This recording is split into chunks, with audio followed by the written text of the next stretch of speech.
everybody. It's Rachel, and I just wanted to hop on real quick to talk about solo travel in Japan and why Japan was even better than I expected. So, if you do your research online and read all about traveling to Japan, you're going to see that the internet gasses up a trip to Japan a lot, right? So, when I went to Japan, my expectations were sky high, and I always worry about that because sometimes these destinations can't exactly meet those high expectations, right? If you have somewhere built up in your head so much, it can be very tough to meet those expectations. For example, years ago, I did a solo trip to Berlin, and I feel like I need to go back because I had these really high expectations about how amazing Berlin was going to be. And then I was stuck there during a heat wave, and it was awful. It was like, oh gosh, I don't know, over 100 degrees Fahrenheit, and that would be something like 37 degrees Celsius. And there was no air conditioning anywhere, and it was brutal and terrible. So that's one place I definitely need to go back to. But my point is, I did have these really super high expectations of Japan just being truly amazing. And I was a little nervous about going because I wasn't sure if Japan could possibly meet those expectations. So I wanted to let you know that Japan was absolutely 100% worth it as a solo traveler. And I'm going to go into all the reasons why it was even better than I expected. It exceeded my wildest dreams. But before I do that, I just want to remind you all to please subscribe to my channel. It really does help. And if you enjoy the content I'm putting out, definitely also check my blog out. I am a writer at heart, and a lot of my tips in written form I think are even better than my YouTube, to be honest. So check that out too. I have the link in the description for you. And yeah, let's talk about solo travel to Japan.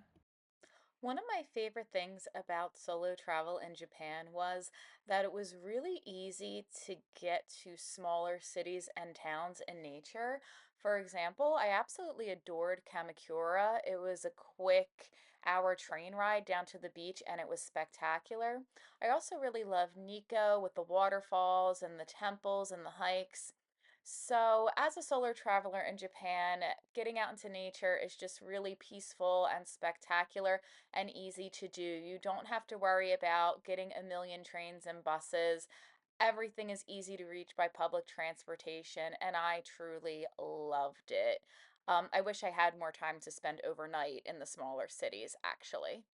With that being said, one of the reasons Japan exceeded my expectations as a solo traveler is I came in with this idea that the vast majority of my trip would be surrounded by super dense sidewalks and city lights and packed subway cars. But really, it was easy to get to some of those smaller cities that are more set in nature. And it really was the perfect balance. I had all of that urban excitement if I wanted it, but at the same time, it was easy to see the waterfalls, to see the beach, to see the mountains, and it was really and truly great. Also, as a solo traveler, I don't know about you, but nature is a bit more special when you're by yourself without friends and family distracting you constantly. So I really enjoyed that as well. So if you're planning a solo trip to Japan, definitely schedule in some day trips. Don't just say in Tokyo and Kyoto because there really are magical cities that are easy to get to and are a little bit quieter and set in some really fantastic nature. Next, I want to talk about the joy of dining out alone as a solo traveler in Japan. A lot of the times I still get nervous if I have to order a table for one, but in Japan there was so much counter seating. It was amazing. I could eat at Michelin star restaurants alone. I could go into any hole in the wall and sit at the bar and dine alone. Not to mention there were plenty of fantastic food tours I could go on if I wanted the company of other travelers. So really, if you are the sort of person who gets super nervous about eating at restaurants alone, don't worry about that in Japan. You can seriously dine wherever you want as a solo traveler, and nobody makes you feel uncomfortable. And the food tours, they are top notch, so you can make a lot of great friends as you're dining by yourself in Japan. So, no matter how many solo trips I take, I still get nervous with that whole table for one thing. Even though I know deep down nobody really cares if you're eating at a restaurant by yourself. I mean, if anyone notices that and points it out, they're weirdos and you shouldn't really care anyway. But still, I just have hangups about it. And I wish that every country was as easy as Japan when it came to dining out by myself. But anyway, as far as finding restaurants to go to, there are a couple suggestions that I want to throw out there. First of all, Google Maps is not always reliable with the opening and closing times, so you definitely want to look at a website such as TableLog in order to get more accurate information about that. Because I can't tell you how many times I went by a restaurant that Google said was open when in fact it was closed. It happened more than once, sometimes multiple times on the same day. So you definitely want to look at other resources when it comes to finding those opening and closing times.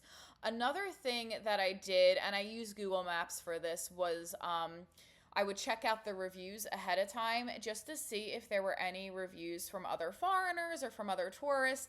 And if they were all really positive and talked about how welcoming the chef was or how welcoming the waiter was, I would feel comfortable going into that establishment alone. So I did do a tiny bit of research before going out to eat.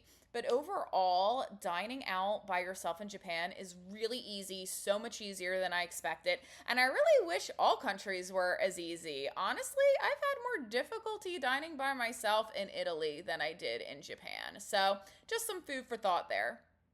So, next, I want to talk about safety. I know the internet really gasses up how safe Japan is, and I have to say that this is not exaggerated. Japan is one of the safest places that I've ever been to as a solo traveler. I felt like I could just walk around the city any time of day or night and nobody bothered me. I would take the last train back by myself. My first night in Tokyo, I was jet lagged. I went out for 24-hour ramen. I felt super safe.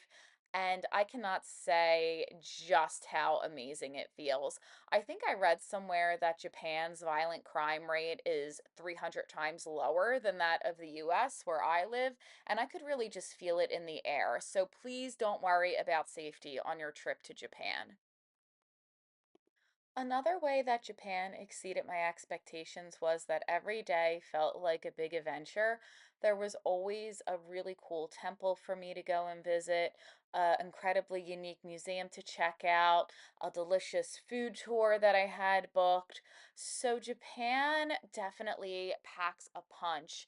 And if you are a solo traveler who's perhaps traveled a lot around the United States or Europe, and you're just looking for a destination that's different and will spark your wanderlust again, then Japan is a fantastic option just because every day literally had my jaw on the floor from the festivals to the people being awesome to the great food. It was just so nice to be able to have an exciting day every single day.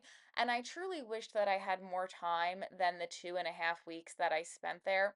I really think I could have easily filled up an entire month and still not have scratched the surface. So, Japan will help you fall in love with traveling again if you're feeling a little bit burnt out and just need something new and awesome to spark your love of travel again because it is very unique and amazing. Now, one of the concerns that I did have as a solo traveler to Japan was I was worried about the language barrier and isolation. I've heard from multiple travelers that, in general, if the Japanese aren't very confident with their English speaking skills, they'll politely ignore you if there's nothing wrong, which is fine. I totally understand cultural differences. But at the same time, I've heard of solo travelers feeling a bit isolated if they were trying to make friends. And I was a little bit nervous about that. Like, I'm the sort of person who's okay doing a lot alone during the day and even spending a weekend entirely by myself. But it always is nice to have people to go out with during the night. And I have to say that Japan exceeded my expectations when it came to meeting people. It really wasn't as hard as I thought it would be. My advice for anyone who wants to make friends in Japan is to do activities that require some socialization. So, food tours, like I've mentioned earlier, are fantastic because you really connect with others. And another suggestion that I have for you is to break up your trip with hostel stays. Unlike a lot of Europe, where some hostels appeal to a more party happy crowd in their teens, Japan really draws in travelers of all ages, which is great for making friends. So, all in all, Japan really is an awesome place for a solo traveler. I really miss it a lot. I'm already planning to go again because I loved it so much. And if you're on the fence or a little concerned about traveling alone to Japan, please don't be. You will absolutely have the best time of your life. It is well worth the long flight if you're coming from the US, Canada, or Europe. And have a good time. Japan really is amazing, and you should go as soon as possible. So, when you're done watching this video, after you subscribe to my channel, I want you to open Google Flights or a similar flight engine and find some tickets to Japan and book them and go, because Japan is awesome and well worth your time and money, and I recommend it. So, with all that being said, I'll see you next time. I hope you enjoyed the video. And if you have any questions about your solo trip to Japan, feel free to drop them down in the comments. I'll get back to you. And also check out my blog. I'll put in a couple links in the description for you to read if you want to go to Tokyo or Kyoto, which you should. Both are awesome. And I'll see you in the next one. So take care, guys. Talk to you all soon.